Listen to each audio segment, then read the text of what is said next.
Sekarang kita masuk ke pasal perkara yang membatalkan sholat.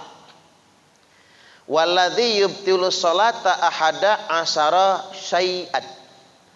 Adapun perkara yang membatalkan sholat itu ada 11 perkara.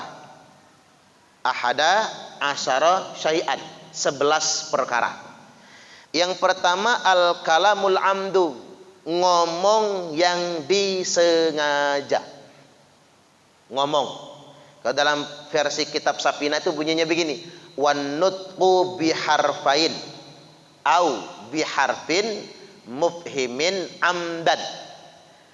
Ngomong 2 huruf saja, 2 huruf cumanan.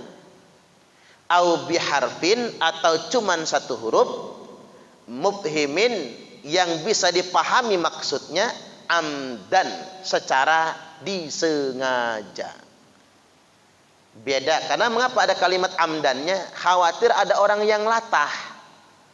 Ada orang membakar mercon, jedor, latah, wadaw misalnya. Wadaw kan bahasa di luar sholat, Pak. Itu karena dia refleks nggak sengaja, maka tidak batal. Tapi kalau dia sengaja bicara walaupun 1 huruf, batal. Makanya kalau anak sedang ribut, kita sholat, kita berdehem, tapi bukan batu untuk ngode biar diam. Aham, aham, batal sholatnya. Oh, aham, aham. Kata malaikat, lu mah bukan batu. Kata malaikat, ngode biar diam anaknya. Aham, aham itu kan kalau bahasa Arabnya saja sudah 3 huruf itu. Alif, ha, sama mim. Kalau bahasa Indonesia 4 huruf. Aham, h, m. Aham. Udah 4 huruf, batal sholatnya. Ada maksudnya di situ. Makanya kalau kita sedang sholat di rumah misalnya, lagi duha, ada tamu datang, assalamualaikum, jangan jawab waalaikumsalam, Pak, batal sholat kita. Maka kita boleh mengeraskan bacaan atau mengeraskan takbir intiqolnya agar tidak bercakap-cakap di dalam sholat. Kalau menyahut jangan, tunggu dulu lagi sholat, ya batal. Sekalian aja bukain dulu pintunya, tinggalin sholat sebentar. Nah, itu bicara dalam sholat. Yang saya agak bingung itu orang di Arab itu loh, Pak. Nggak tahu orang Arab apa bukan, tapi mukanya Arab lah. Arab kan hidung mancung, nggak tahu negaranya dari mana gitu. Itu bisa membaca WhatsApp sambil sholat. Jadi membaca WA, klining bunyi dia. Ambilnya di kantongnya. Pikirkan dimatiin HP-nya. Enggak. Agak lama dia ngeliatinnya itu. Masuk lagi, sholat lagi. Allahu Akbar. Itu kan beraktivitas di luar sholat namanya. Ya batal sholatnya. Dia beraktivitas dengan aktivitas di luar sholat. Dan membaca sesuatu yang bukan bacaan sholatnya. Jadi kita nggak dicontoh lah yang kayak gitu.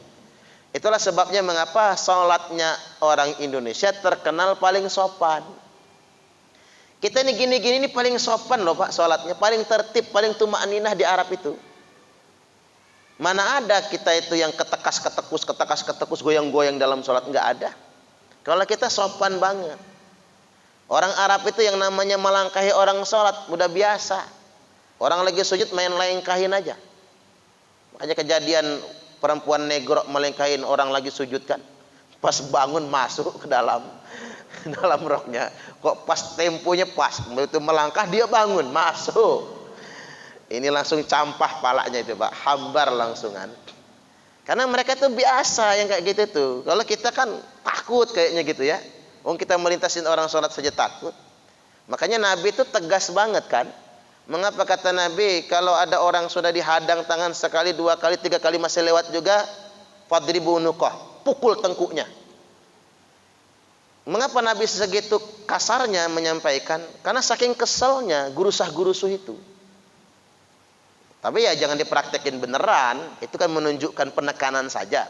Tapi bapak-bapak ada anak kecil lewat, sekali masih 2 kali pukul, pas selesai sholat cucunya sendiri, Pak, jatuh pingsan dipukul tengkuknya. Ya matilah orang kalau pukul di sini, jangan macam-macam.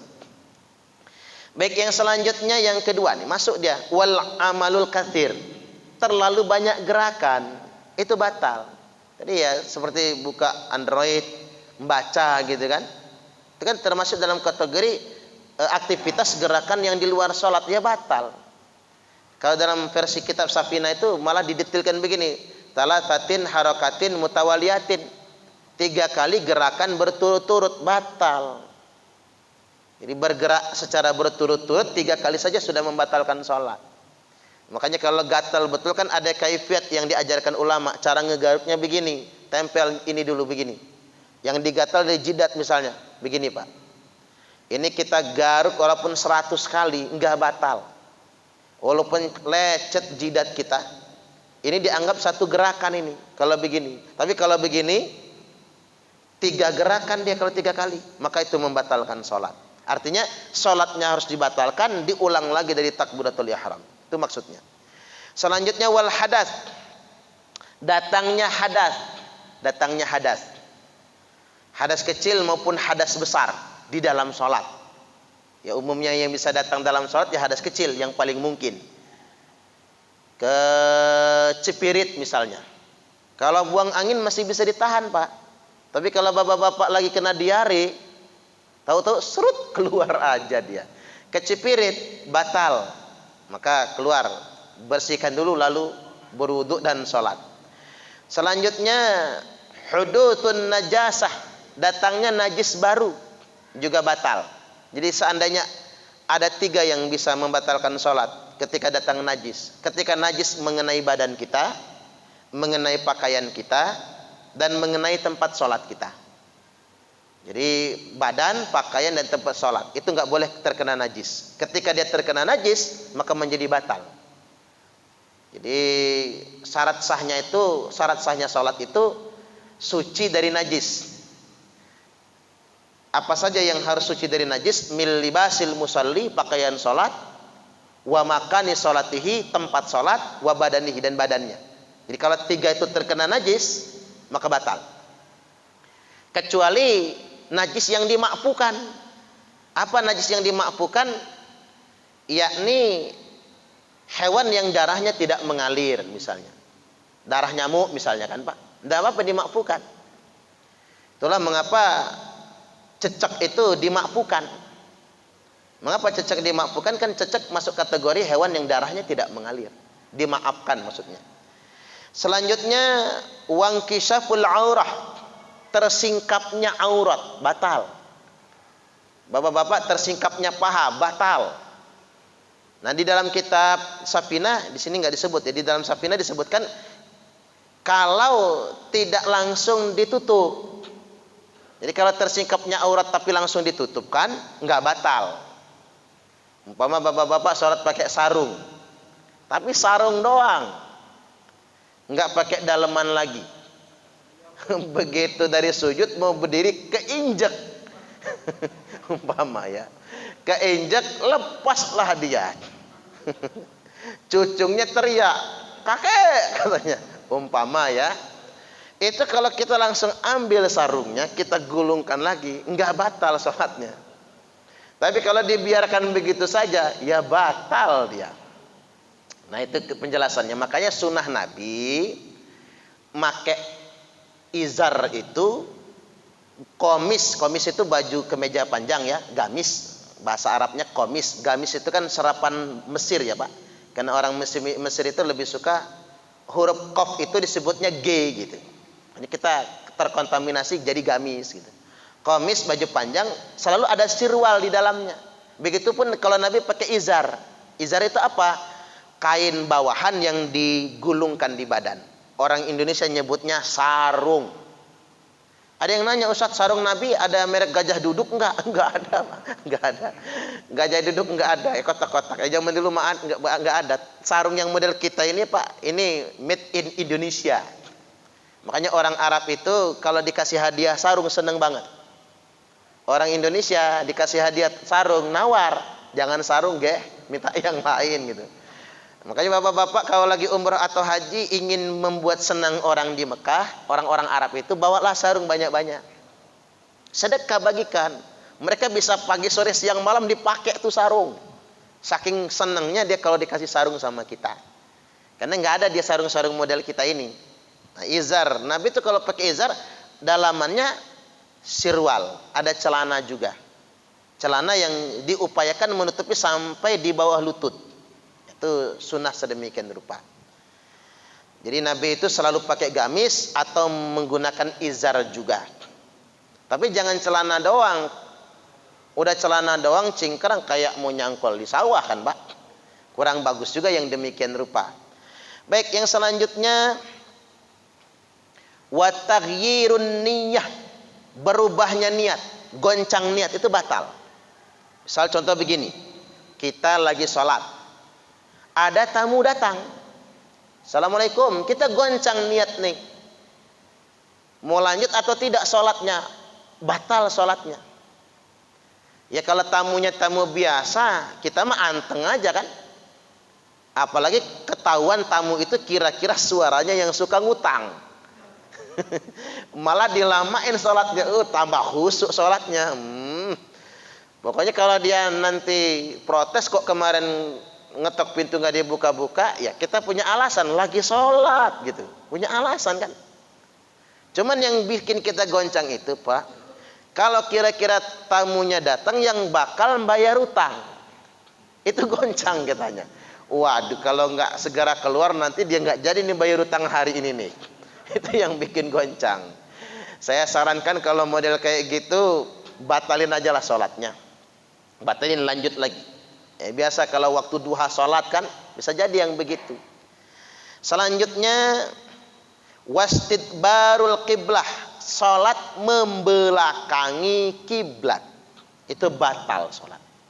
Makanya sholat itu kalau ngadepnya ke selatan sana ya, ngadep ke selatan atau ngadep ke utara, itu bisa batal sholat kita. Karena ketika kita salam, Pak, tetap punggung kita akhirnya membelakangi kiblat. Apalagi sholatnya ngadep timur, ya jelas batalnya kan. Tapi kalau kita masih ngadep ke arah depan, agak meleset dikit dari kiblat, itu masih dimaafkan, masih dimaafkan. Jadi ketidaksengajaan kita karena ketidaktahuan.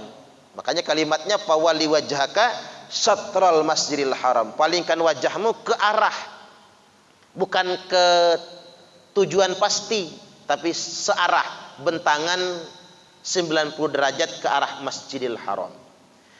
Selanjutnya wa aklu wa syurbu, yang membatalkan salat itu wal aklu, makan dan minum yang disengaja.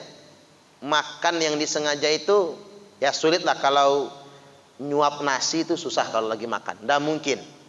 Yang paling mungkin itu selilitan daging, didorong-dorong pakai lidah, dapat daging yang nyelip di gigi itu. Kemudian kita telan, Pak, batal sholatnya karena merasa eman. Klekek telan, batal sholatnya, harus diulang dari awal. Atau gigi bolong, didorong-dorong ada nasi nyumpel kan, dapat nasinya, terus kita telan, batal. Terus gimana dong biar nggak ketelen? Biar nggak ketelen, ambil selitan daging, ambil nasinya, ambil, taruh mana?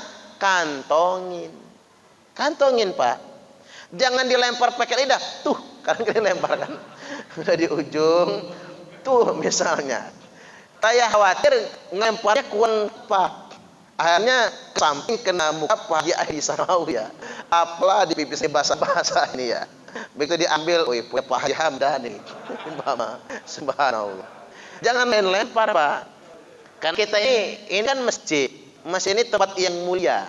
Jadi jangan sampai kita melihat ada sampah di dalam masjid kita biarkan. Sebutir pasir yang kita lihat di masjid itu kita buang, itu menghapuskan dosa-dosa dan dipadandakan pahala untuk kita semua. Makanya kalau kita bersampah, kayak bungkus pipet air mineral itu, Pak, kalau kita habis buka lalu kita kantongin, itu lebih mulia daripada kita geletakkan bercecer di dalam masjid. Saking kita berusaha menjaga kemuliaan. Makanya kalau ada selitan dingin itu jangan dilempar, tapi kantongin saja. Sayang amat kata selitan sampai kantongin. Kan dicuci bajunya juga. Ya bekas sendiri ngapain jijik, Pak? Yang jijik itu kan kalau bekas orang. Kalau bekas sendiri enggak jijik. Selanjutnya wasurbu, minum juga batal. Tapi menelan ludah enggak batal salat. Menelan ludah tidak batal. Ya batal minum. Selanjutnya wal qahqah, tertawa di dalam salat. Itu batal. Lagi salat anaknya melucu, ketawa misalnya. Ya itu batal juga. Tapi kalau senyum enggak? Senyum enggak batal. Senyum sampai nyengir katakanlah. Enggak batal. Jadi kalau tertawa batal, tempatnya al-qahqah, tertawa yang batal. Kemudian yang terakhir, yang ke-11 berarti ya, yakni wajib murtad dari Islam. Itu membatalkan sholat. Sini silakan, ada yang mau ditanyakan? Ya, silakan.